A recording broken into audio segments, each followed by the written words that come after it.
খবরদার উজ্জ্বল, ঝামেলা বাড়বে। এসব করিস না বাপ। রুমুকে ছাড়া যাকে ইচ্ছে বিয়ে কর, আমি বাদ সাধবো না। কিন্তু আমার যে রুমুকেই লাগবে। রাতে পারিবারিকভাবে একটি বৈঠক বসলো। রুমুর বিয়ের কথা তুলতে রুমুর মা তার খালা হালিমাকে জানিয়ে এই বাড়িতে আনেন। তার উদ্দেশ্য যে করে হোক বোনের ছেলের কাছেই একমাত্র মেয়ে বিয়ে দিবেন। যদিও এতে রাশেদ অল্প স্বল্প রাজি, বাকিটা সিদ্ধান্ত সৈয়দ ইসমাইল নেবেন। হালিমা অনেকক্ষণ যাবৎ ইসমাইলকে বোঝালেন তার ছেলে হিমেল শিক্ষিত, দেখতে শুনতে মাশাআল্লাহ, একটা প্রাইভেট কোম্পানিতে বেশ ভালো বেতনে চাকরি করছে। এমন ছেলে হাতছাড়া করা কি উচিত?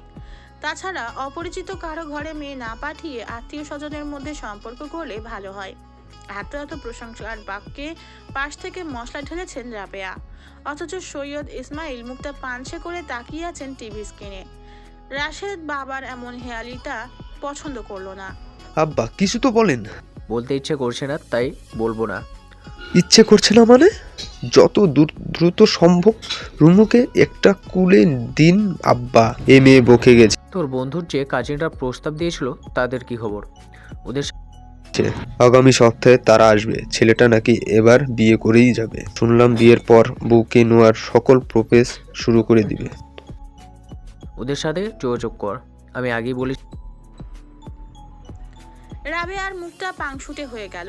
আশাহত গলায় বলেন, রাশেদের আব্বা, আমি আমার বোনকে কথা দিয়েছি তার ঘরে মেয়ে পাঠাবো। এই কথার খেলাপ আমি করতে পারি না। আমিও তো আমার ভাইকে কথা দিয়েছিলাম উজ্জ্বলের সাথেই রুমুর বিয়ে হবে। ওরা যখন ছোট ছিল সেই ছোট থেকে এমনটাই বলে এসেছি, সে কথা তুমিও জানো। কি বললা তুমি? ওই লোভীদের ঘরে তুমি মেয়ে বিয়ে দিতে চাইছো? এত ঝামেলার পরেও তোমার শিক্ষা হয়নি? খবরদার, চেঁচিয়ে কথা বলবে না। তোমার মেয়ালি ঝগড়ার জন্য আজ সৈয়দ বাড়ি ভাগ হচ্ছে। আমার দোষ আমি। রাবেয়া রেগে গেলেন। বসা থেকে উঠে দাঁড়িয়ে কড়া গলায় বলেন। রাবেয়া হাওমাও করে কেঁদে উঠলেন। বোনকে শান্ত করতে হালিমা এগিয়ে গেলেও লাভের লাভ কিছুই হলো না। হাতের কাছে যা পেলেন ছুঁড়ে ফেলে দিলেন রাবেয়া। কাছের জিনিসপত্র ভেঙে চারিদিকে ছড়িয়ে পড়লো দিক বেদিক। রাশেদ উঠে গিয়ে মাকে শান্ত করলো। রাবেয়া স্বামীর দিকে ছুড়ে দিলেন গাদা গাদা অভিযোগ। পর্দার আড়াল থেকে হাসলো রুমু। আর যাই হোক, সে কখনো হিমেল নামক বেয়াদবটাকে বিয়ে করবে না। এই তো ছোটবেলার কথা, সবে উচ্চ মাধ্যমিকে ভর্তি হয়েছে সে। হিমেল ভাইয়ের অসৎ ছোঁয়াগুলো একটু আধটু বুঝতে পারলেও সে কিছুই কাউকে বলতে পারতো না। সবাই ভাবতো হিমেল তাকে কত আদর করে। সেবার হিমেল তাকে মোবাইলে গেম খেলতে দিয়ে আচমকা তার বুকে হাত দেয়। হিমেলের দানবীয় হাতের ছোঁয়ায় রুমুর সারা দেহ আচমকা কেঁপে ওঠে। দ্রুত ফোন ছুঁড়ে ফেলে প্রস্থান নেয় মেয়েটা। না, এটা প্রথম কিংবা শেষ নয়। এভাবে কতবার হেনস্থার শিকার সে হয়েছে শুনে শেষ করা যাবে না। না, এভাবে কতবার হেনস্থার শিকার সে হয়েছে গুণে শেষ করা যাবে না। ভয়ে কাউকে কিছু বলতেও পারে না। কাকে বলবে? মা হিমেলের অন্ধভক্ত, বাবা আর ভাইয়ের সাথে খুব বেশি মন খোলা নয় সে। সব মিলিয়ে নিজের কাছে আড়ালে রেখেছে। তবে রুমু একা নয়। তার খেলার সাথে রিয়া যখন খেলতে বাড়িতে আসে, মেয়েটাকে চকলেট কেনার কথা বলে বাজেভাবে ছুঁয়ে দেয় হিমেল। সেদিনের পর যতবার হিমেল রুমুদের বাড়িতে এসেছে ততবার খেলতে আসেনি রিয়া। হাতের ফোনটা শব্দ করতে ধ্যান ভাঙে মেয়েটার। উজ্জ্বল ভাই ফোন করেছেন। রুমু দ্রুত ফোন কেটে নিজ কক্ষে ফিরল। রাত 12টা বাজতে চললো। উজ্জ্বল ভাই এত রাতে কেন ফোন করলেন? রুমু কাল বিলম্ব না করে ফোনটা ধরলো। অত্যন্ত দুঃখী দুঃখী গলায় শুধালো, উজ্জ্বল ভাই? তো রুমে লাইট জ্বলছে কেন? ঘুমাস নেই কি? আমার তো বিয়ে উজ্জ্বল ভাই। কি তুই এই কথা আমাকে এখন বলছিস? চোরের মতো রাত 12টায় কে বিয়ে করে? আপনাকে বলবো কেন, এমনিতেও আপনাকে দাওয়াত করা হবে না। কানের নিচে দুটো দিয়ে ব্রেনের ব্রাইটনেস বাড়িয়ে দেবো। ফাসেল মে দাঁড়া, আমি আসছি তোর বিয়ের ব্যান্ড বাজাতে। রুমু কিছু বলার আগেই ফোন কাটলো উজ্জ্বল। বেচারার মেজাজ নিয়ন্ত্রণের বাইরে চলে গেছে। অপরদিকে রুমু এতবার করে ফোন করেও পেল না উজ্জ্বলকে। বেচারা ফোনটা রেখেই বেরিয়ে গেছে বউ উদ্ধার কাজে। সৈয়দ বাড়ির দানবীয় দেয়ালটা টপকে গাছ বেয়ে নিচে নামলো উজ্জ্বল। আর যা হবার হবে, বউ নিয়ে যে করে হোক নিজ বাড়িতে ফিরবে। শুকনো পাতার মর্মর শব্দে ধীরে ধীরে পা ফেলতে হলো তাকে। দ্রুত হেঁটে গিয়ে দাঁড়ালো রুমুর জানালার পাশে। বেশ কয়েকবার টোকা দিলেও রুমুর জানালা খুললো না। যদিও মেয়েটা শুনতে পায়নি। এখন বড্ড বেশি আফসোস হচ্ছে কেন ফোনটা ফেলে আসলো। উজ্জ্বল চারদিকে পা টিপে টিপে এগিয়ে যেতে দেখতে পেল সৈয়দ ইসমাইলের জানলা খোলা। রাবেয়ার সাথে তুমুল ঝগড়া চলছে তার।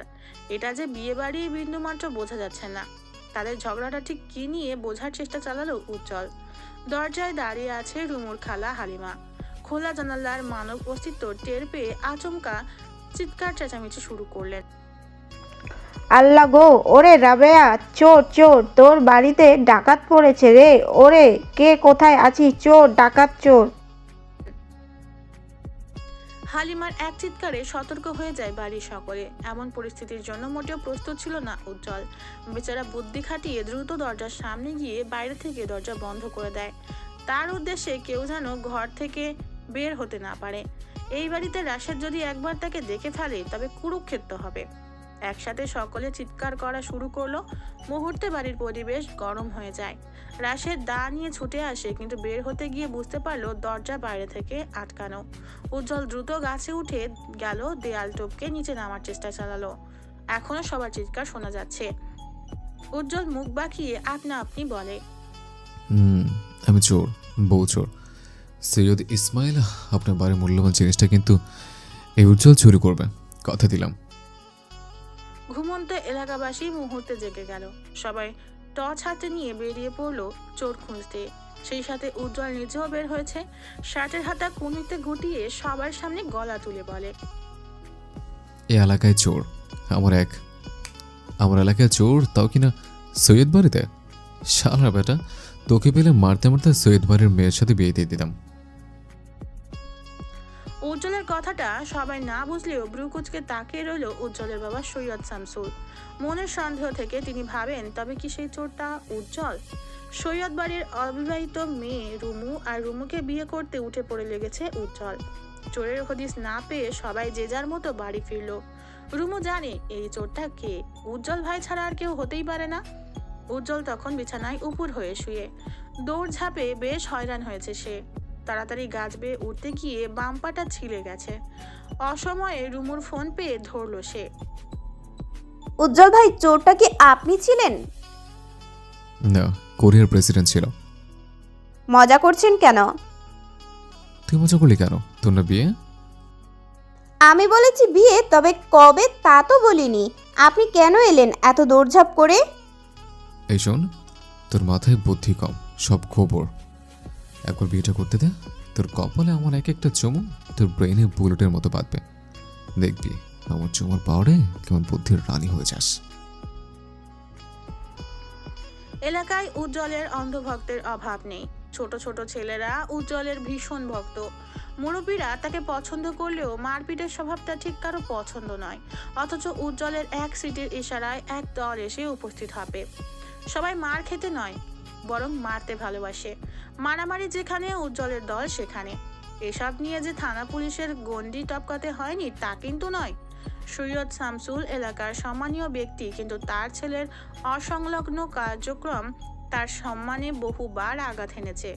থানা পুলিশের ব্যাপারটা তিনি টাকার উপর মিটিয়ে দেন। যদিও উজ্জ্বল বিনা কারণে মারামারিতে জড়ায় না। একটা হেতু দাঁড় করিয়ে যখনই তার মেজাজ বিগড়ে যাবে তখনই শুরু হট্টগোল, গন্ডগোল। যেমন আজ একটা ছেলে তার ফোন চুরি করে পালাচ্ছিল। ভাগ্যক্রমে উজ্জ্বল তাকে ধরেও ফেলে। দেখতে বেশ ভদ্র, কিন্তু ছেলেটা মস্ত বড় চোর। এলাকায় ইদানিং চুরি বাড়ছে। তার পেছনে যে এই ছেলেটার হাত তা ইতোমধ্যে স্বীকার করে নিয়েছে উজ্জ্বল। ছেলেটাকে শাস্তি স্বরূপ দেয়া হলো 200 বার কানে ধরা। এলাকার ছেলেরা মহা আনন্দ নিয়ে চোরের কানে ধরার উঠবোস গুনছে। অপরদিকে উজ্জ্বল দোকানের চেয়ারে বসে গরম গরম দুধ চায়ে চুমুক দিচ্ছে। সিয়াম এবং দীপু তার পাশেই বসে। হঠাৎ দোকানের সামনে বাইক থেকে নামলো রাশেদ এবং রুমু। দুজনে দোকানের ভিতরেই গেল। আজ আর ভার্সিটি যাবে না ভেবেই রেখেছিল উজ্জ্বল, কিন্তু রুমু যাচ্ছে সে যাবে না তা কি হয়? তাছাড়া কলেজে ওঠার পর 1 বছর যাবৎ অনেক বাদরামাও সহ্য করেছে মেয়েটার। এখন আর নয়, এখন সময় এসেছে উজ্জ্বলের নিজের জিনিস নিজে বুঝে নেওয়ার। রাশেদ দোকান থেকে বেশ কয়েকটি জিনিস কিনলো। রুমু আর চোখে তাকিয়ে দেখলো উজ্জ্বলকে। উজ্জ্বল সেই চাহনির পাল্টা প্রতিক্রিয়া দেখালো ইশারায় চুমু দিয়ে। নিজের ভদ্রতার খোলসটা রেখে গলা ছেড়ে বন্ধুদের উদ্দেশ্যে বললে, বুঝলি, এলাকায় চোর বেড়েছে, মালমাল চুরি হচ্ছে, আমার মন চুরি হচ্ছে, কখন আবার আমার বউটাও চুরি হয়েছে।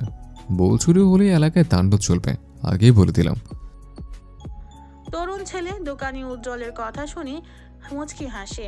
রাশেদ সেই হাসিটাই অবজ্ঞা নিয়ে বলে, তোমার দোকানে বকেটের আড্ডা দিচ্ছে, কিছু বলো না কেন? এলাকায় বখাটের উৎপাত ক্রমাগত বাড়ছে, এদের মোটেও আশকারা দিবে না। উজ্জ্বল বুঝতে পারলো রাশেদ তাকে ফোরন কেটে কথাটা বলেছে। উজ্জ্বল পুনরায় চায়ে চুমুক বসিয়ে বন্ধুকে বলে, বুঝলি সিয়াম, এলাকায় কিছু ভদ্রবেশী পরনিন্দা কমিটি খুলে বসেছে। তারা যেখানে সেখানে গিয়ে অন্যান্য নামে নিন্দা ছড়াচ্ছে। এসব কমিটির লোককে ধরে চিলি সসের থেরাপি দিতে হবে। এই পরনিন্দার কমিটির হেড হয়তো জানেই না এটা আমার দোকান। রাশেদ কিংকর্তব্য বিমূঢ়। ছোট চাচার এই দোকান সে তো জানতোই না। উজ্জ্বল শার্টের কলার তুলে বসে কালো চশমাটা চোখে দিল। প্রয়োজনীয় জিনিসপত্র নিয়ে চলে গেল রাশেদ। এখানে তার গলাবাজি করা বেমানান। রুমু ক্লাসরুমে প্রবেশ করতে দেখা হলো সুরাইয়ার সাথে। সুরাইয়া রুমুকে দেখেও না দেখার ভান ধরলো। রুমু কোমরে হাত দিয়ে বলে, ভাব ধরছিস কেন রে? নিজেই তো ভাবের গোডাউন। উজ্জ্বল ভাইয়ের সাথে দেখা হয়েছে? আমায় নিয়ে কিছু বলেছে?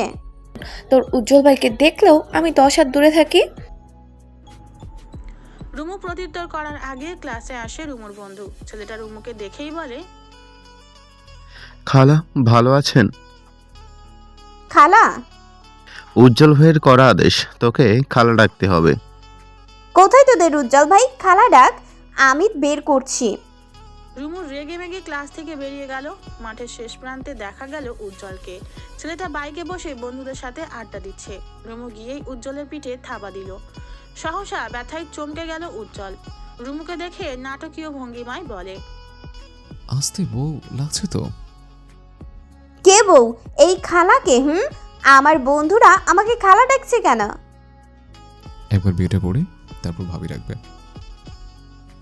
উজ্জ্বল ভাই, এসব কিন্তু ভালো হচ্ছে না। আমিও সবাইকে বলে দিব আপনি একটা চোর, আমাদের বাড়ি গিয়েছিলেন চুরি করতে। যা গিয়ে বল, আমি কি চুরি করেছি বলতো? আমি শুধু তোর মন চুরি করেছি। আপনাকে লাগেও চোরের মতো। উজ্জ্বল ভাইকে গজব বেজ্জতি করে চলে গেল রুমু। বেচারা হতভম্ব নয়নে তাকিয়ে রইল। পাশ থেকে বন্ধুরা সবাই অট্ট হাসিতে ফেটে পড়ল। কেটে গেল প্রায় 1 সপ্তাহ। এই কয়েকটা দিন বিয়ে নিয়ে রুমুর পরিবারের কোনো আলাপচারিতা ছিল না। তাই তো মেয়েটা ভেবেই নিল বিয়ের ভূত হয়তো সবার মাথা থেকে নেমে গেছে। কিন্তু তাকে ভুল প্রমাণ করে দিয়ে অবশেষে পাত্রপক্ষ তাকে দেখতে এসেছে। পাত্রপক্ষের সামনে বসা রুমুর জীবনে এই প্রথমবার। দেখতে আসবে শোনার পর থেকে মেয়েটার কান্না কিছুতেই থামছে না। রুমুর ভাবি আনিকা শাড়ি পরাতে গিয়ে পড়ল চরম বিপাকে। রুমু কিছুতেই শাড়ি পরবে না। অবশেষে মায়ের ধমকে শাড়ি পরতে বাধ্য হলো।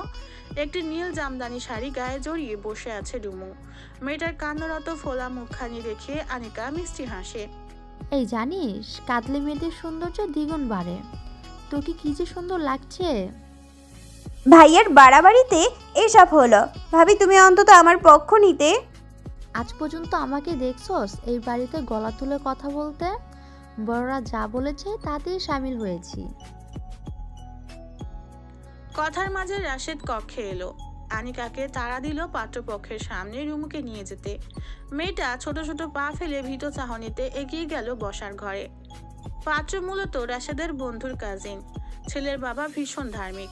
রুমুকে তাদের আগ থেকে পছন্দ করাই ছিল, শুধু ছেলে দেশে আসলে বাকি কথা হবে। রুমুকে দেখে উপস্থিত সবার হাসি চওড়া হলো। ছেলেরা এক দেখায় পছন্দ করলো রুমুকে। পাত্রপক্ষের টুকটাক প্রশ্নের মাঝে উপস্থিত হয় উজ্জ্বল। ছেলেটা শার্টের হাতা গুটিয়ে বসলো সোফায়। ভীষণ ব্যস্ততা দেখিয়ে হাসি চওড়া করে বলে, সরি, দেরি হয়ে গেল। আমি আগে আসতাম, কিন্তু একটু ব্যস্ত সময় পার করছে। উজ্জ্বলকে দেখে রুমুর বাড়ির সবাই হতভাগ হতভম্ব। পাত্রপক্ষ প্রশ্নবিদ্ধ চোখে তাকিয়ে আছে তার পানে। উজ্জ্বল হেসে বলে, আমি রুমুর একমাত্র চাচার একমাত্র ছেলে। আমি উজ্জ্বল, আর মাত্র কে? প্রশ্নটা করেই উজ্জ্বল তাকালো পাত্রের বড় মামার পানে। উজ্জ্বল মুখটা কুঁচকে বলে, আপনি পাত্র? বয়স কত? বুড়ো বয়সে ভীমরতি? আপনার মতো বুড়োটা কোচে কোচে মেয়েগুলোকে বিয়ে করে নেয় বলেই আমার মতো অবলা ইয়াং ছেলেগুলো পাত্রের প্রতি হিমশিম খেতে পড়তে হয়। পাত্রের মামা ভীষণ লজ্জায় পড়ল। এই আট পাগলা ছেলে কাকে কি বলছে? পাত্র গুরু গম্ভীর গলায় শুধায়। যে কোথাও ভুল হচ্ছে, আমি পাত্র। উজ্জ্বল ভীষণ লজ্জা পাওয়ার ভান ধরে বলে, সরি, আসলে উনি ঝাঁকানাকে পাঞ্জাবি পরে এসছেন তো, আমি আমার ভেবে বসলাম উনি পাত্র। রুমু না চাইতেও ঠোঁট টিপে হাসলো। উজ্জ্বল যে এই বিয়ে পণ্ড করতে এসেছে সে বেশ ভালোভাবেই জানে। রুমু উজ্জ্বলের পানে সরু চোখে তাকালো। রুমুর সাথে মিল রেখেই এই ছেলে আজ নীল শার্ট পরেছে। যে কেউ দেখলে ভাববে এরা নিশ্চয়ই কাপল। উজ্জ্বলের উপস্থিতি মোটেও পছন্দ করলো না রাশেদ, কিন্তু এই মুহূর্তে কিছু বলাও যাবে না। সে চায় না এত ভালো জায়গায় বোনের বিয়েটা ভেঙে যাক, তাই তো চুপচাপ সবটা হজম করছে সে। বুদ্ধি খাটিয়ে রাশেদ তাড়া দিল পাত্রপক্ষকে। আপনারা নাস্তা সেরে নিন, রুমু বরং ভেতরে যাক। রুমু চলে গেল। তার যাওয়ার দিকে তাকিয়ে দাঁত পিষল উজ্জ্বল। রাশেদ একে একে নাস্তার সব ট্রে আনতে ব্যস্ত। এর মাঝে উজ্জ্বল উঠে গিয়ে দাঁড়ালো বড় চাচা সৈয়দ ইসমাইলের পাশে। ছেলেটা চাপা স্বরে বলে, চাচা যান, কথা দিয়ে কথার খেলাপ করা মানুষ আপনি নন। আমার সাথে কিন্তু প্রতারণা হচ্ছে। ছোটবেলা থেকে বলে আসলেন আমি আপনার জামাই, অথচ ঠিকই সুযোগ বুঝে অন্য পাত্রের কাছে মেয়েকে দিচ্ছেন। আমার মেয়েকে বিয়ে করার মতো কি যোগ্যতা আছে তোমার? আপনার মেয়েকে বিয়ে করার মতো যোগ্যতা বলতে টিকটকে নাচতে হবে, এই তো? সরি, আমার সে যোগ্যতা নেই। অপমানে থমথমে হয়ে গেল ইসমাইলের মুখ। সত্যি তো, তার মেয়ের কি এমন অর্জন আছে যার জন্য যোগ্যতা খুঁজছেন তিনি? উজ্জ্বল সবাইকে নাস্তা সার্ভ করছে, এর মাঝে সে নিজেও খাচ্ছে। পাত্রের বাবা মেয়েদের আপ্যায়ন এবং মেয়ে দেখে ভীষণ খুশি। তিনি আজকেই কাবিনের তারিখ নির্ধারণ করবেন। খাবার শেষে পাত্রীর পরিবার তাদের মাঝে আলাপ আলোচনা করছিল। তখন মেয়ের বাড়ির কেউ উপস্থিত নেই। উজ্জ্বল ভেতরের কক্ষে ডাইনিং টেবিলে বসে একের পর একটা পদ সাবার করছে। তার খাওয়ার স্পিড দেখে তাজ্জব বনে গেল রুমু। উজ্জ্বলকে দেখে তার চাচি আর চাচাতো ভাই রাশেদ যে জ্বলে পুড়ে যাচ্ছে, এতেই তার বড্ড শান্তি লাগছে।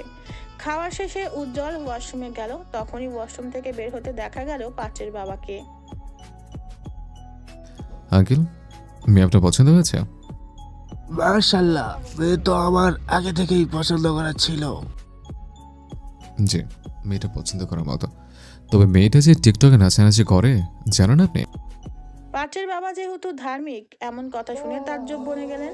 মুখ দিয়ে কয়েকবার শুধালেন আস্তাগফিরুল্লাহ। উজ্জ্বল দ্রুত পকেট থেকে ফোন নিয়ে রুমুর নাচের টিকটক ভিডিও দেখালো। ব্যাস, পাত্রের বাবা মুহূর্তে সিদ্ধান্ত পাল্টালেন। এই মেয়ের সাথে কিছুতেই তিনি ছেলের বিয়ে দেবেন না। উজ্জ্বলের পরিকল্পনা মোতাবেক রুমুর বিয়েটা ভেঙে গেল। এত ভালো ঘরে বিয়েটা হলো না তা যে কিছুতেই মানতে পারলো না রাশেদ। এই বিয়ে ভাঙার পেছনে যে উজ্জ্বলের হাত আছে তা সে বেশ ভালো করেই জানে। কিন্তু উজ্জ্বলকে খবর দিল কে? রাশেদের সন্দেহ হলো তার বাবার উপর। না চাইতেও আজ বাবা ছেলের কয়েক দফা ঝামেলা গড়ালো। এর মাঝে রাবেয়া ঘোষণা দিয়ে বসলেন রুমুর বিয়ে তার বোনের ছেলের সাথেই হবে, এবং খুব শীঘ্রই এ ব্যাপারে তিনি কারো মতামত চান না। রাতের খাওয়া শেষে সৈয়দ শামসুল একটা বাঙ্গি ফল নিজে হাতে কাটলেন। ঘরের কেউ এই ফল পছন্দ না করলেও তিনি বেশ পছন্দ করেন। বাঙ্গির সিজনে এই ঘরে এক প্রকার বাঙ্গির অত্যাচার চালান তিনি। উজ্জ্বল খাওয়া শেষ করে নিজের কক্ষে ফিরে যায়, কিন্তু শামসুল তাকে আবার ডেকে পাঠায়। ছেলেটা ডাইনিং টেবিলের সামনে আসতেই নজরে আসে থালা ভর্তি বাঙ্গির ছোট ছোট টুকরো। মুহূর্তে তার মুখটা পাংশুটে বর্ণ ধারণ করে। আব্বা, খবরদার এই বাঙ্গি নিয়ে জোরে জোরে করবা না। অবশ্যই করব। সিজনের ফল খাওয়া কতটা ভালো তুই জানিস। আব্বা, আমার বিয়ের সিজন কবে আসবে? বিয়ে কিন্তু স্বাস্থ্যের জন্য উপকারী। বাবা ছেলের বাক বিতণ্ডায় মুচকি হাসলেন নার্গিস। স্বামীর মন রক্ষার্থে না চাইতেও তিনি বাঙ্গি খাচ্ছেন। উজ্জ্বল ভোঁতা মুখে দাঁড়িয়ে আছে, খাবে কি খাবে না ভাবতে ভাবতে শামসুল কড়া ধমক দিলেন। বাবার ধমকে উজ্জ্বল বাঙ্গি মুখে তুলল। কয়েকবার দাঁতের তলায় পিষতেই বিদঘুটের স্বাদে গলা ভর্তি বিদঘুটের স্বাদে গাল ভর্তি সব ফেলে দিল। বিস্বাতে উজ্জ্বল আহাজারি করে বলে, আব্বা, বাঘের নিজস্ব কোনো স্বাদ নাই, চাঁদের নিজস্ব কোনো আলো নেই, এই উজ্জ্বল নিজস্ব কোনো বউ নাই। বিরাট গরম দিশাহীন জনজীবন, উত্তপ্ত রোদে রুদ্ধশ্বাস অবস্থা। রাতের 2টা বাজতে চলল। উজ্জ্বলের চোখে ঘুম নেই। এই গরমে বউয়ের গুরুত্ব অপরিসীম। এই যে একটা বউ থাকলে হাত পাখার বাতাস করত, বউকে দেখলেই উত্তপ্ত চামড়া শীতল হতো। এসব কি বাবা মা বোঝে না? আশ্চর্য, তোরা চায় কি? রুমে ফ্যানের বাতাসে যেন আগুনের গোলা ছুটছে। গরম বাতাসে অতিষ্ঠ হয়ে বাইরে বেরিয়ে এলো ছেলেটা। ছাদে বসে শীতল হাওয়া উপভোগ করতে মন্দ লাগছে না। ছাদের জল চৌকিতে বসে গলা ছেড়ে অনেকক্ষণ যাবৎ গান গাইল। ছোটবেলায় উজ্জ্বলের গানের হাতে খড়ি হয় এলাকার এক বড় ভাইয়ের কাছ থেকে। নিঃসন্দেহে ছেলেটার গলার স্বর ভীষণ সুন্দর। এই গুণের ভাটা পড়ে সৈয়দ শামসুল হকের কাছে। তিনি চান না ছেলে গানে মনোনিবেশ করুক। বাবার অনাগ্রহে গান ছাড়লো উজ্জ্বল। পরে অবশ্য এলাকার সেই বড় ভাই অন্য জেলায় চলে যান, আর বিশেষভাবে গান গাওয়া হয়নি উজ্জ্বলের। মাঝে মাঝে নিজের প্রশান্তির জন্য গায়, তবে খুব কম। আজকের চাঁদটা তার পূর্ণ সৌন্দর্য ঢেলে আকাশের বুকে উঠে বসেছে। তার সৌন্দর্যে ঝলসে যাচ্ছে উজ্জ্বল। চাঁদের আলোয় আলোকিত ছাদটা কি এক অপরূপ দৃশ্য। উজ্জ্বল আচমকা উঠে বসে, দ্রুত ফোন নিয়ে ভিডিও কল করলো রুমুকে। রাত জেগে সিরিজ দেখছিল রুমু, তাই উজ্জ্বল ভাইয়ের ফোন ধরতে তার সময় লাগলো না। তবে উজ্জ্বল ভাইকে বোকা বানাতে ঘুমের ভান ধরে বলে, উজ্জ্বল ভাই কোনো সমস্যা? বিরাট সমস্যা, বিশাল সমস্যা। কি হয়েছে? এত জ্বালিয়ে আবার বলছিস কি হয়েছে? আমি আবার কি করলাম? তুই ঘুমাচ্ছিস না কেন? মাত্র চোখ লেগে এলো, আপনিই তো ফোন করে তুলে দিলেন। ফাজলামি করছিস বেয়াদব বেটি। খবরদার বেডি বলবেন না, আমার একটা নাম আছে রুমু। ওকে চুমু। তুই আশ্চর্য, আমার নাম রুমু? তুই দে একটা চুমু। উফ, এবার বলুন তো উজ্জ্বল ভাই, রাত জেগে কি করছেন? আজকার বাড়িতে চুরি করতে গেলেন। তুই রাজ্যে গেছিস কেন? সবচেয়ে বড় কথা, তুই বাইরে কি করছিস? বাইরে? হ্যাঁ বাইরে। তোর সাহস দেখে অবাক হচ্ছে রুম। আমি আমার রুমে আছি, কি বলেন? আমি বাইরে গেলাম কখন? এখনো তুই বাইরে, এখনো যা, আমাকে জানাটা বন্ধ কর। উজ্জ্বল ভাই, আমি আমার রুমে। চালাকি করিস? তুই যে বাইরে, আমার কাছে প্রমাণ আছে। সত্যি করে বলুন, শুকনাটা খেয়েছেন নাকি ভেজাটা?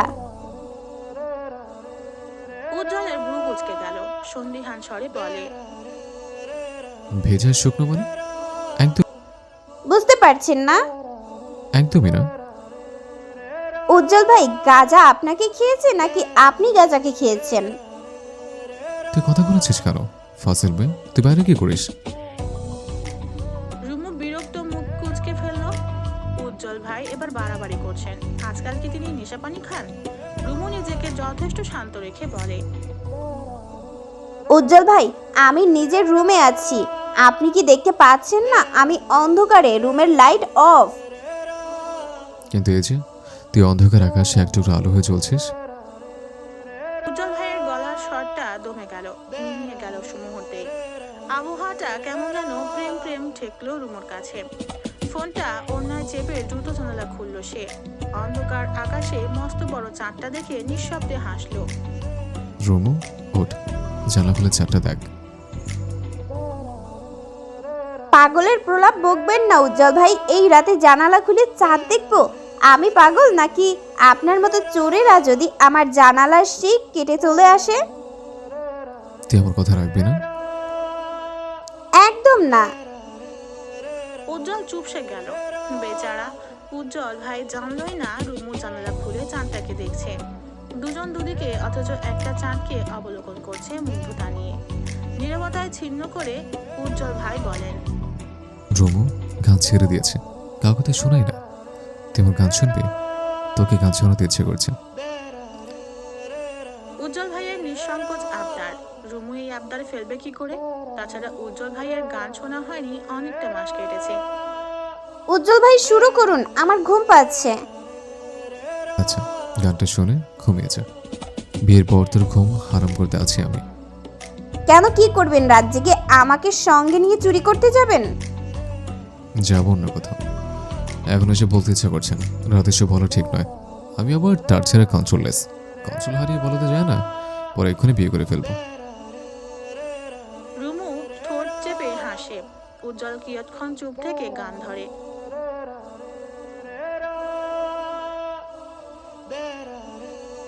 উজ্জ্বল ভাই, আপনি তো সাঁতার পারেন না, প্লিজ ডুবে যাবেন না। ডুবে গেলে আপনার মতো হাতি আকৃতির দেহটাকে তুলবে কে? প্লিজ ঘুমিয়ে যান, আমাকে ঘুমাতে দিন। আবেগে জল ঢেলে রুমু ফোনটা কেটে দিল। বুকের ভেতরটা ধক করে উঠল উজ্জ্বলের। এভাবে তার ভালোবাসাকে প্রত্যাখ্যান করছে। মেজাজটা প্রচন্ড গরম হলো উজ্জ্বলের। এই মেয়ের কি ভালো কথা সহ্য হয় না? এভাবে চললে প্রেম হবে কি করে? প্রেম না হলে বিয়ে হবে না, বিয়ে না হলে রোমান্স হবে না, রোমান্স না হলে বাচ্চা হবে না, বাচ্চা না হলে উজ্জ্বল বাপ হবে না, বাপ না হলে আর কিছু মাথায় এলো না উজ্জ্বলের। প্রচন্ড জেদ নিয়ে পায়চারি শুরু করলো সে। বেচারা বিড়বিড় করে বলে, একে তো গরম, তার উপর আমার মাথা গরম। আজকে কলেজে গেল না রুমু। ভাবির সাথে টুকটাক কাজ সামলে নিজের কক্ষে ফিরল সে। এখনো সকালের নাস্তা খাওয়া বাকি। কাজের লোক রহিমা আজ আসতে পারেনি, তার নাকি ভীষণ জ্বর। সব মিলিয়ে সংসারের বাড়তি কাজ করেছে পরিবারের সবার ভাগে। প্রচন্ড গরমে রান্নাঘরে দাঁড়িয়ে থেকে ঘেমে একাকার রুমু দ্রুত হাত মুখ ধুয়ে ফোনটা হাতে নিল সে। আচমকা পিছন থেকে কেউ জড়িয়ে ধরতে কেঁপে ওঠে মেয়েটা। শরীর ঘুরানোর আগে দু হাতে পেঁচিয়ে ধরে তার পেট। অচেনা পুরুষালী হাতের ছোঁয়ায় কেঁপে ওঠে রুমুর সর্বাঙ্গ। কিছু বুঝে ওঠার আগে তার ঘাড়ে অজ্ঞাত ব্যক্তিটি থুতনি রাখে। কেমন আছো কিউটি? সর্বাঙ্গ কেঁপে উঠল মেয়েটার। দ্রুত নিজেকে ছাড়াতে নিলে হিমেলের ছোঁয়া ক্রমশ গভীর হয়। ছোটাছুটি করছো কেন? কতদিন পর তোমার দেখা পেলাম। অনেক চেঞ্জ হয়ে গেছো। যতটুকু ভেবেছিলাম তার থেকেও বেশি অনেক আকর্ষণীয় হয়ে গেছো। দেহের সর্বশক্তি দিয়ে হিমেলকে ধাক্কা দিল রুমু। মেয়েটার শরীর থরথর করে কাঁপছে, ধরধর ঘাম ঝরছে জুলফি পেয়ে। তীব্র ঝাঁঝালো গলায় রুমু বলে, আপনি অনুমতি ছাড়া আমার রুমে কি করছেন? আর কিছুটা সময়, এরপর এটা আমারও রুম হয়ে যাবে। মানে? তুমি জানো না? কি জানবো? রুমু অবাক হয়। সে কি জানবে হিমেল কি বলছে? আপনি কথা বলছেন না কেন? কি জানবো আমি? তোমার আমার বিয়ে ঠিক, আর তুমি জানো না কালকে তো বিয়ে। বিয়ে? তুই সে তো জানে না। কবে ঠিক হলো বিয়ে? এত তাড়াতাড়ি বাবা মা সিদ্ধান্ত নিয়ে নিল, অথচ তাকে কিছুই জানালো না। তার বিয়ে তাকেই জানালো না। প্রচন্ড রাগ হলো রুমুর। হিমেলের দিকে তাকিয়ে হিসিয়ে বলে, আপনার মতো ছেলেকে বিয়ে করার চাইতে অবিবাহিত থাকা অনেক ভালো। তাই নাকি? তা আছে নাকি কেউ? কে থাকবে? প্রেমিক। সরুন সামনে থেকে, আপনার মুখ দেখতেও আমার বিরক্ত লাগে। শোনো, বিয়ের আগে ওইসব একটু একটু হয় ব্যাপার না।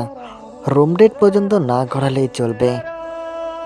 বৃতৃষ্ণায় ভরে গেল রুমুর মন। দ্রুত কক্ষ ছেড়ে বেরিয়ে দেখা পেল রাবেয়ার। মেয়েটা রাগ সামলাতে না পেরে চেঁচিয়ে বলে, আম্মা, কোন সাহসে তুমি আমাকে না জানিয়ে আমার বিয়ে ঠিক করেছো? সাহস? তোর বিয়ে ঠিক করতেও আমার সাহস লাগবে? আমার জীবনের এত বড় সিদ্ধান্ত নেবে অথচ আমাকে জানাবে না? রুমু চিৎকারে রাশেদ এগিয়ে গেল। কড়া গলায় শাসন সুরে সে বলে, রুমু, আম্মার সাথে এভাবে কথা বলছিস কেন? তোমরা আমার বিয়ে ঠিক করলে অথচ আমার মতামত নিলে না। আম্মা সেদিন বলেই দিয়েছিল তোর বিয়ে হিমেলের সাথেই হবে। আমি এই বিয়ে করব না, যা ইচ্ছা তাই করো।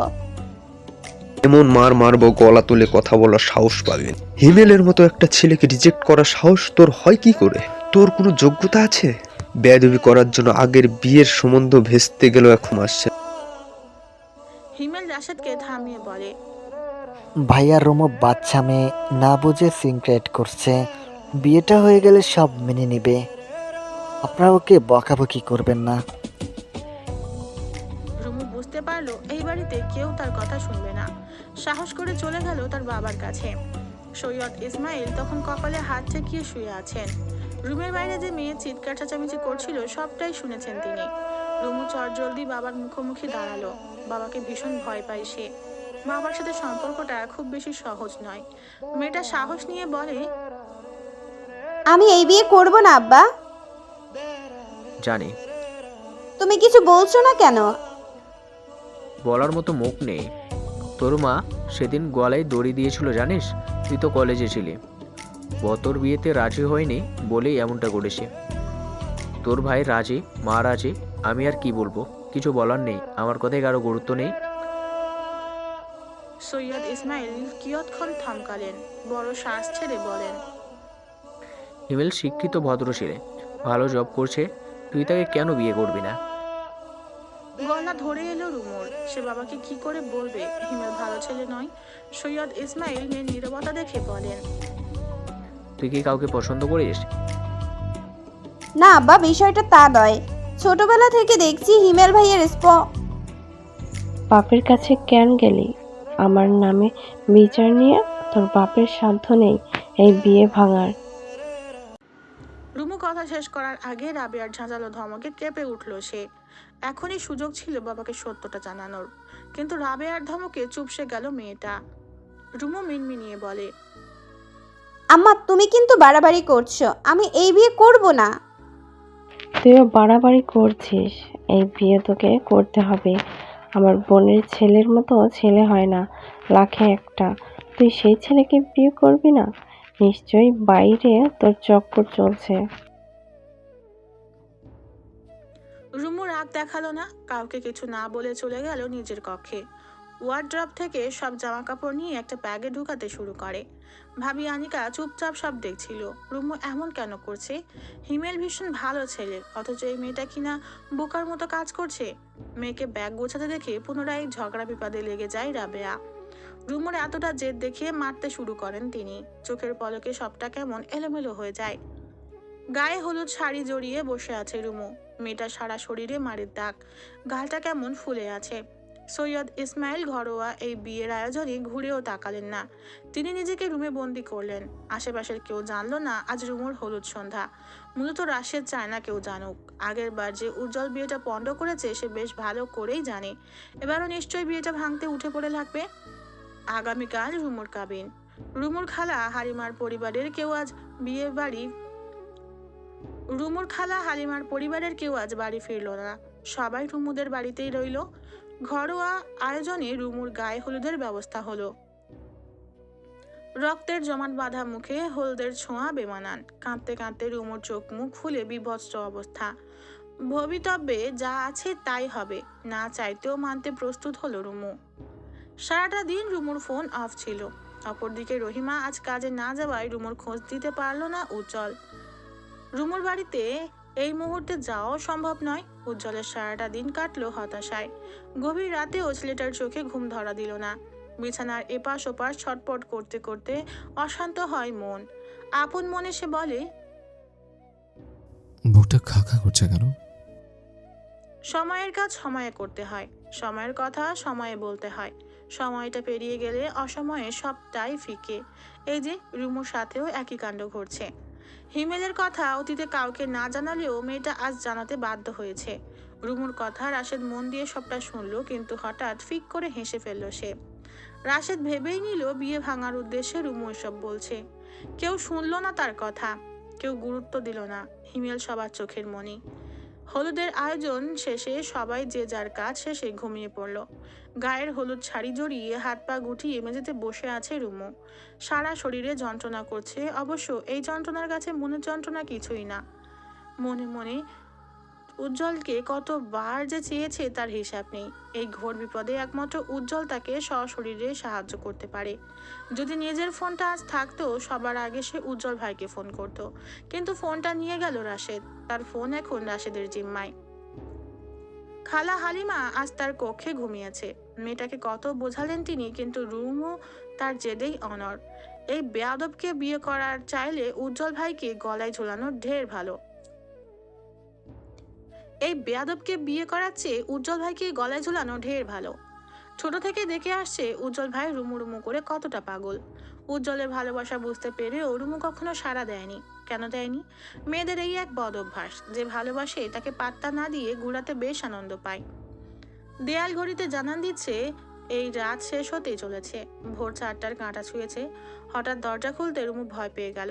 অনাকাঙ্ক্ষিত মানুষটাকে দেখে চোখ ঝাপসা হয়ে গেল তার। দু চোখ ঝাপসা হলো তার। মাথায় যখন খোলা আকাশ, তখনই ভরসার একটি হাত তার মাথা ছুঁয়ে দিল, সাহায্য করলো দেমাগে ভরা সৈয়দ বাড়ি ছেড়ে পালাতে। রুমু পালাতে পেরে যতটা না খুশি হয়েছে, নিজের ফোন ফিরে পেয়ে ততটাই খুশি হয়েছে। এখন অন্তত উজ্জ্বল ভাইকে সবটা জানানো যাবে। এই ছাড়া আর কাকে জানাবে? পরিবারের বাইরে কেউ নেই তাকে সাহায্য করার। উদ্দেশ্যহীন অনেকটা রাস্তা গিয়ে থামলো রুমু। নিরিবিলি পথে হাঁটতে তার বুক কাঁপছে, ভয়ে বিবশ হচ্ছে সারা শরীর। একটি দোকানের বেঞ্চিতে বসে ফোন করলো উজ্জ্বল ভাইকে। উজ্জ্বল তখনও ঘুমায়নি। রুমুর চিন্তায় তার ঘুম আসছে না। কই, এমন তো আগে হয়নি। হঠাৎ মেয়েটা নিরুদ্দেশ কেন? উজ্জ্বলের ফোন বাজতে সাথে সাথে ফোন তুললো সে। রুমু ফোন করেছে, তাও অসময়ে। ভারী আশ্চর্যের বিষয়। রুমু, ঠিক আছিস? গলা ধরে এলো মেয়েটার, কিন্তু কাঁদলো না। নিজেকে শক্ত রেখে বলে, উজ্জ্বল ভাই, আপনি আসতে পারবেন?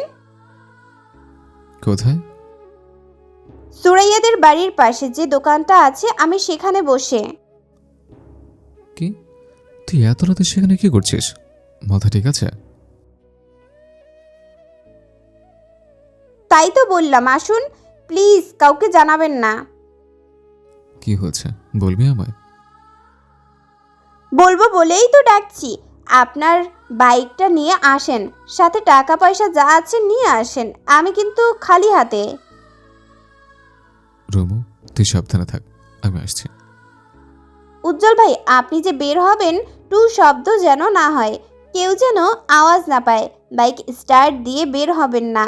আমার এই রিকোয়েস্টগুলো রাখুন। আপনি তাড়াতাড়ি আসুন, হাতে সময় কম। উজ্জ্বল তাড়াহুড়োর মাঝে বেশ কৌশলে বাড়ি থেকে বের হলো। চারিদিকে ফজরের আজানের ধ্বনিতে মুখরিত। কিছুটা দূরে গিয়ে বাইক স্টার্ট করলো সে। প্রায় 3 মিনিটে পৌঁছে গেল কাঙ্ক্ষিত স্থানে। উজ্জ্বল ভাইকে দেখা মাত্র রুমু বাইকে চড়ে বসলো। কথা বলার সুযোগ না দিয়ে বলে, উজ্জ্বল ভাই, আপনি কোথাও নিয়ে যান যেখানে আমার ভাই আমাকে খুঁজে পাবে না। কি হয়েছে বলবি তো? বলবো, সব বলবো, চলুন আগে। উজ্জ্বল রুমুকে নিয়ে গেল বেশ দূরে একটি পার্কে। একটি লোকাল পার্ক। আশেপাশে অনেকে ভিক্ষুক কাঁথা জড়িয়ে শুয়ে আছে। ঘন আধার কেটে আধারের বুক চিরে আলোর দেখা মিলছে। উজ্জ্বল পরিপূর্ণ দৃষ্টি রাখলো রুমুর পানে। মেয়েটা হলুদ শাড়ি পরেছে। আবছা আলোয় দেখা যাচ্ছে তার গালে থাকা আঁচড়। রুমু, শাড়ি পরলি কেন? তোর গালে এসব কিসের দাগ? রুমু কেঁদে ফেললো। কান্নার মাঝেই শুরু থেকে শেষ সবটা বলল উজ্জ্বল ভাইকে। কান্নার গতিক বাড়তে বাড়তে কখন যে উজ্জ্বলের বুকে মাথা রেখেছে তার হুঁশ নেই। উজ্জ্বল স্তব্ধ, বাকরুদ্ধ। তবে ভিতরে জমে থাকা নিয়ন্ত্রণহীন রাগ, ক্ষোভ ধীরে ধীরে বাড়ল। মস্তিষ্ক টকবক করছে, রক্ত চলাচল অতি সত্বর বাড়ছে। উজ্জ্বল রুমুর গালে হাত রাখলো, ব্যতিব্যস্ত হয়ে বলে, আর কোথায় মেরেছে? সারা শরীরে। ঘন ঘন শ্বাস নিয়ে চোখ বন্ধ করলো উজ্জ্বল। দাঁতে দাঁত পিষে জড়িয়ে ধরলো রুমুকে। এতটাই জোরে ধরলো, আঘাতপ্রাপ্ত পিঠে চাপ পড়তে মেয়েটা কুকিয়ে উঠল। আমি জানতাম তোর মা তোর ভাই জানোয়ার, জঘন্য, লোভী, নিজের বোনের ভালো বোঝে না। কেমন ভাই? বিশ্বাস করুন, হিমেল ভাই সবার সামনে ভদ্রতার মুখোশ ধরে থাকে। আপনি কখনো ভেবেছিলেন উনি এমন? উজ্জ্বলের শ্বাস প্রশ্বাস ক্রমাগত বাড়ল। সত্যি তো, ভদ্র শিক্ষিত ছেলে সে কখনো ভাবেনি হিমেল এতটা নোংরা মস্তিষ্কের লোক। ছোটবেলায় এতবার হেনস্থা হলি, একবার আমাকে জানালি না। তোর উজ্জ্বল ভাই কখনো তোর খারাপ চেয়েছে? হ্যাঁ, আমি পাগলামি করি, সেটা তোর জন্য। তোর ছোট বড় সব বিপদে পাশে ছিলাম আমি, এটুকু আমাকে জানালি না? আমি ভয়ে ছিলাম। এই ছোঁয়াগুলো কতটা যন্ত্রণা দেয় আপনি ভাবতেও পারবেন না। আমাকে আমি এখন এসব ভাবতে চাই না, সময়ের কাজ সময় করতে হয়। বাসা থেকে পালিয়েছিস, তার জন্য ধন্যবাদ। এখন কি করবে? রুমও ছটফট করলো। সত্যি তো, সে কি করবে? যেখানে যাক রাশেদ তাকে ধরে ফেলবে। জেদের হেতু নিয়ে হলেও হিমেলের সাথে বিয়ে দিবে। কার কাছে যাবে? কোথায় যাবে? এমন কোনো অদৃশ্য বন্ধন দরকার যার মাধ্যমে রুমুকে পরিবারের কেউ আর জোর কাটিয়ে কিছু বলার অধিকার থাকবে না। শ্বাস প্রশ্বাসের আন্দোলন বাড়ল মেয়েটার, আর চোখে তাকালো উজ্জ্বলের পানে। উজ্জ্বল ছটপট করছে, বোঝাই যাচ্ছে রাগটাকে সংবরণ করছে ছেলেটা। দুদিকের নীরবতা কাটিয়ে নিঃসংকোচে আবদার করে বসলো রুমু। আমাকে বিয়ে করবেন উজ্জ্বল ভাই? প্রশ্নটা অদ্ভুত শোনালো উজ্জ্বলের কাছে। এমন কোনো প্রশ্ন যে শুনতে পাবে আদৌ প্রস্তুত ছিল না। রুমুকে বিয়ে করতে শতভাগ রাজি হলেও কিছু প্রশ্ন তো থেকেই যায় মনে। রুমু ঘোরের মাঝে বিয়ে করতে চায়, পরবর্তীতে যদি মেয়েটা মত পাল্টায়? তাছাড়া রুমু কি তাকে ভালোবাসে? উজ্জ্বল চেয়েছে সুস্থ স্বাভাবিক বিয়ে, কিন্তু জল ঘোলা করে বিয়েটা হলে দুই পরিবারের দ্বন্দ্ব কমবে না, বরং বাড়বে। তুই আমাকে ভালোবাসিস না, তাহলে বিয়ে করতে চাইছিস কেন? বেঁচে যেতে? আপনি আমাকে খুব বাঁচিয়ে রাখবেন বুঝি? উজ্জ্বল ভাইকে পছন্দ করে রুমু, কিন্তু এই কথা মুখ ফুটে বলার ইচ্ছে নেই তার। এই বিপদেও চিকন বুদ্ধি কাজে লাগিয়ে চলছে সে। একবার যদি উজ্জ্বল ভাই জানে সে তাকে পছন্দ করে, তবে মাথায় নুন মরিচের কৌটা রেখে বড়ই খাবে। বিয়ে কি বললেই হয়ে গেল? নিজের ভরণ পোষণের ভার যে ছেলে সামলাতে পারে না, সেই ছেলে আবার আরেকটা মেয়ের দায়িত্ব নেবে? এই সমাজে বেকার ছেলেদের বিয়ে করা অপরাধ। শুধু অপরাধ নয়, ঘোর অপরাধ। কেউ কখনো সরল চোখে ব্যাপারটা দেখতে নারাজ। উজ্জ্বল কিয়ৎক্ষণ পায়চার করলো। উজ্জ্বলের দ্বিধাদ্বন্দ্ব মুখখানি দেখে রুমু বলে, উজ্জ্বল ভাই আপনি কি বিয়েতে রাজি না? এমন মনে হলো কেন? বিয়ে করবেন কি না বলে দিন, আর না হয় আমাকে তাড়াতাড়ি বাসে তুলে দিন, আমি রাজশাহী মামার কাছে যাব। পারবি যেতে? ওকে, উঠে বস, তোকে বাসে তুলে দিচ্ছে, সাথে কিছু টাকাও দিয়ে দিব, চিন্তা করিস না। হতভম্ব হয়ে গেল রুমু। সে তো এসেছিল উজ্জ্বলের ভরসায়, অথচ উজ্জ্বল তীরে এসে তড়ি ডুবিয়ে দিল। উজ্জ্বলের এসব নাটক ছিল? সে ভালোবাসেনি রুমুকে? রুমুর দুচোখ ঝাপসা হলো, মনে মনে উজ্জ্বলকে দিল অভিশাপ। উজ্জ্বল ভাই আপনি যদি সত্যি ভালোবাসার নামে নাটক করে থাকেন তাহলে অভিশাপ দিলাম, বিয়ের পর আপনার বউকে খুশি করতে কলিকাতার হারবাল খেতে হবে।